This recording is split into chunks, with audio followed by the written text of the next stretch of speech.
మీరు సంబంధాలు పెట్టుకోకండి. ఆ దేశపు నివాసులతో నిబంధన చేసుకొనకుండా జాగ్రత్త పడాలి మీరు. వారు ఇతర దేవతలతో వ్యభిచరించి ఆ దేవతలకు బలి అర్పించినప్పుడు ఒకడు నిన్ను పిలిచిన ఎడల నీవు వాని బలిద్రవ్యమును తినకుండా చూచుకునుము. బలిద్రవ్యము ప్రసాదాలు కానీ పూజ చేయబడినటువంటి పళ్ళు కానీ పలహారం కానీ అవి తీసుకోకూడదట ఇశ్రాయేలీయులు.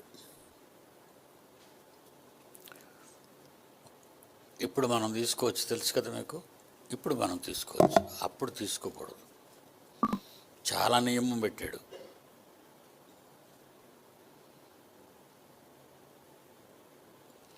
ఎక్కడుంది ఇప్పుడు తీసుకోవచ్చని? కొరింథీయులకు రాసిన మొదటి పత్రిక 10వ అధ్యాయము 25వ వచనం చూడండి. ఇప్పుడు మనం తీసుకోకూడదో తీసుకోవచ్చు చెప్పాడు దేవుడు. కొరింథీయులకు రాసిన మొదటి పత్రిక 10వ అధ్యాయము 25వ వచనం నుంచి, మనస్సాక్షి నిమిత్తము ఏమాత్రము ముందు వెనక దాని గురించి నువ్వు ఆలోచించకుండా కటికవాని అంగడిలో అమ్మునదేదో దానిని తినవచ్చును. భూమి గాని దాని మీద పుట్టినవన్నీ దేవుడు కలుగు చేశాడు. అవిశ్వాసులలో అంటే మీరు అంటరాని వారని ఎవరిని చూసుకుంటారో అవిశ్వాసులు. వాళ్ళలో ఒక ఆయన మిమ్మల్ని విందునకు పిలిచినప్పుడు వెళ్ళుటకు మీకు మనస్సుండిన ఎడలా. ఇందాకేటన్నాడు అక్కడ పాత నిబంధనలో ఏమన్నాడు? పాత నిబంధనలో ఏమన్నాడు?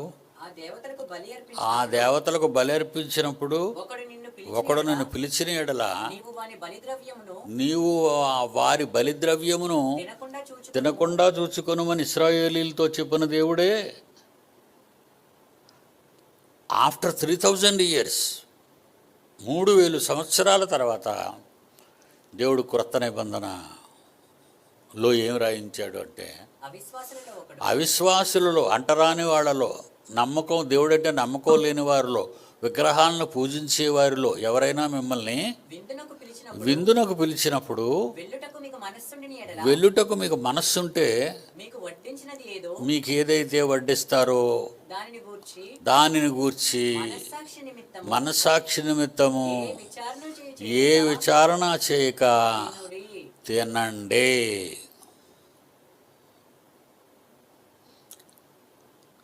ఇప్పుడు తినమన్నాడు దేవుడండి. ఆయన ఇష్టం అండి. మరి మనం ఆయన మాట వినాలి. క్రైస్తవులకి నియమ నిబంధనలు లేవు, ఇశ్రాయేలీలకి నియమ నిబంధనలు ఉన్నాయి. చాలా జాగ్రత్తగా, చాలా స్ట్రిక్ట్గా దేవుడు ఉన్నాడు వాళ్ళ పట్ల అని చెప్పడానికి.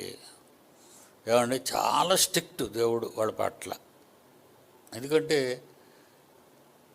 వాళ్ళ బిహేవింగ్ కూడా మంచిది కాదు కదా. ఈజిప్ట్ నుంచి వాళ్ళు మీరు చూసుకొని వస్తున్నారు ఇశ్రాయేలీల్ని. వాళ్ళు ఎంత దారుణంగా బిహేవ్ చేస్తున్నారు.